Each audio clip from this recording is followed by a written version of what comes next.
Hi, my name's Amira and welcome back to my channel. Finally, I got rid of my glitter background and that's because I don't like the creases. So I think I need to get some clips to clip it so it's like super taut and like smooth. But yeah, let me know what you think. This video is about the Becca Jaclyn Hill palette. So mine just came in the mail. It is the Champagne Collection face palette. And I really, like, I know people have already been making videos about this, but a lot of people have been sent theirs. So I want to give an honest first impressions where I bought the product myself and everything. But I just wanted to do like 100% unbiased review on the palette and everything. So yeah, I actually have the eye palette. I don't mind it, but it's nothing special. It's not what I would have expected from Becca, but I haven't tried their eyeshadows before to actually say. But yeah, so I want to talk about the face palette. So gorgeous gold packaging, and then it comes and it's got like a little, it's not like the most satisfying feeling ever. It's a little, oh, okay, static to me. It's like dirty though. Oh, that's weird. I only just pulled that off and it's like dirt. There's like dirt on the surface of it. That's really weird, because like I only just got it and you saw I just peeled it off. Anyway, that's all brushed off. It's fine. It's a really pretty gold. Like, it's not too yellow or anything. My dog is watching me out the window film right now. I did open it just to make sure it wasn't broken when it came, but it is just beautiful on the inside. Oh my goodness. Alright, so we've got Champagne Pop and Prosecco Pop, and then we've got the three blushes, which are Rose Spritz, Amaretto, and Pamplemousse. Looking at it, I absolutely love Rose Spritz. It is the color speaking to me the most. It's so pretty. It's just a gorgeous, like, it's almost the same as like the highlighters, I think, but with the pink. I think it would be like a pretty, like, I wouldn't put too much on because you don't want your whole cheek like a shimmer ball, but just a little bit on with like a fan brush, and I think that would be really gorgeous. Amaretto is more like a bronzy blush, so this is good for people who don't really like to wear too much blush, like they don't like to add extra pink to their cheeks. So maybe if you've already got a lot of redness in your skin, that one's more of a matte to maybe satin. I don't know, I can never really tell the difference. And I find that they look very similar on the skin anyway. And then Pamplemousse is very bright. Now that it's been sitting on my arm for a little bit, it's actually not as bright anymore.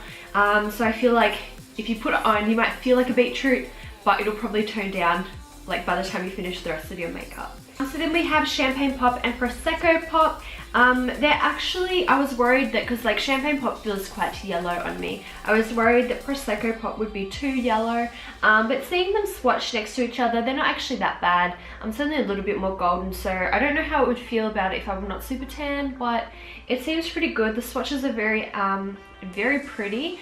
So I reckon let's buff out what's on my cheeks at the moment as much as possible, just so we can see, you know, a little quick first impressions of how they actually apply on the skin as well. I think we can agree that my cheeks are probably matte enough.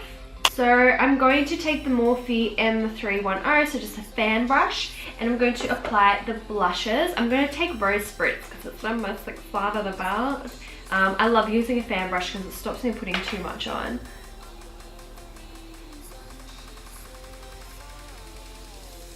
Oh, that's really pretty. I think this would be really good for like an everyday blush. Phone. I think this would be a really good everyday blush because you wouldn't have to necessarily highlight with it as well, because it does have that sheen through it. Oh my god, it's so pretty. That's really gorgeous. So that gives you like an all over cheek highlight, like all over the cheek. And then you could still spot highlight on the top if you wanted. But I reckon for like an everyday blush, that would be perfect. Or if you're just getting into highlighter, or you want something more subtle, that's really gorgeous. But I mean, if you want something more subtle, you probably haven't gone and bought the whole palette, have you? This is actually bigger than I was expecting as well. I don't really know what I was expecting, but holding it in my hand, looking at it in the viewfinder next to my head, it's huge. Now I'm gonna take Amaretto. I've only got two cheeks, that's the issue, and there's three blushes, but oh well. I'm gonna take Amaretto next on this cheek. This would probably be like almost like a bronzer like a nice bronzer, I would imagine, for like a pale skin person. This actually looks a lot more pink on the skin. Like I thought it would look like a bronzer, but it actually does look like a blush, which is really nice. Maybe I will get the Amaretto Duo in the split pan. I'm not sure. Looking on camera, you can see this one is more bronze, this one is more pink. Turn it, that one's shimmery. Turn it, that one's matte.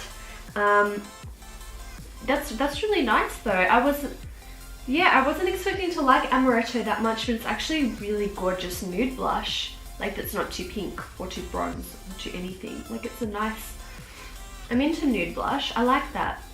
I'm a fan. Alright, I'm gonna take this one. I'm gonna buff out my cheeks a bit more. Sorry. I'll even them out later. Buff them out a bit. Alright, and now I'm gonna take the last one, Pamplemousse. I'm gonna just put it on this side. This one's definitely more pigmented. It's going on very quickly. Bones, that. It's going on more quickly. That's really pretty as well. That's really pretty. It's quite intense, which I'm very happy I used the fan brush, otherwise it would be too much. I'm just gonna even them out now. I'm just gonna mix all three together for my cheeks.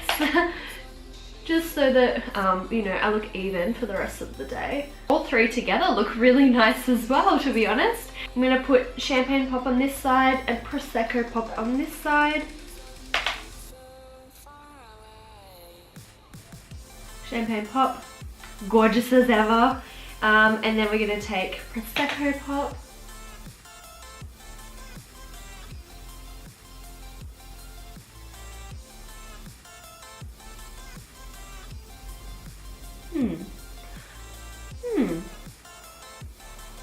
I don't know. I feel like Prosecco Pop isn't as pigmented, like now that I'm buffing it out. Maybe it's just because Champagne Pop is like a bit lighter, whereas Prosecco Pop isn't quite as light, so it doesn't look as intense. But yeah, and I think that Champagne Pop, I mean, it does show up texture still, but I feel like Prosecco Pop, I don't know, it's weird. Champagne Pop seems more intense, Prosecco Pop seems less intense, but they're still just showing up texture just as much. I don't know. I don't know how I feel about that. Prosecco Pop, what's going on? That's pretty.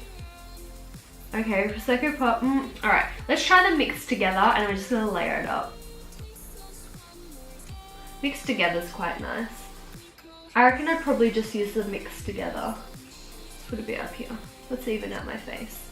Just put it everywhere. I still think this one with the base as Champagne Pop looks more intense, even though I've mixed them together and put heaps on. I don't know. I'm not sure how I feel about that. I really wanted to try Prosecco Pop, but first impression is I'm not super impressed by Prosecco Pop. I'm really impressed by the blushes. They're absolutely gorgeous. I really like them. But yeah, at least I've got another Champagne Pop. Prosecco Pop will probably be good when I'm doing someone more tan. Sorry, I just tucked my hair back just so you can see the glow. Yeah, I don't know. I'm not sure. I'm not sold. I'm gonna use it a few more times over the next week or so. Probably around the time I post this video up, I will post a little thing to go along with it on Instagram about how I'm feeling now that I've used it more and everything, because this video probably won't go up for another week. But yeah, blush is good, Champagne Pop good of course, Prosecco Pop, but I mean this has 5 shades in it. 4 out of 5 ain't bad. Prosecco Pop is still nice. I think maybe if you've got darker skin than me, you'll probably like it that more yellow gold, and it will probably show up more on your skin because there'd be more contrast and everything. But yeah, like I don't know if it shows on camera, but like it really isn't as intense as Champagne Pop, which could be good for days where I don't want something as intense. But when I don't want something as intense, I just don't put as much on. So we'll see. I don't know, this video hopefully is not too useless for you. But yeah, I thought you might want to see a real first impression review thing from someone who bought it themselves and has never been sent anything from Becca. Just saying, Becca. Just saying. Like it's a gorgeous palette. The colours are really nice. I need to get back to you guys on how I feel about Prosecco Pop after using it a few more times, like doing my makeup from scratch. They all applied beautifully though. I'll let you know as well how they wear throughout the day, if there's much fading or anything. But yeah, that's all for now. Thank you so much for watching, and I'll see you next time. Bye.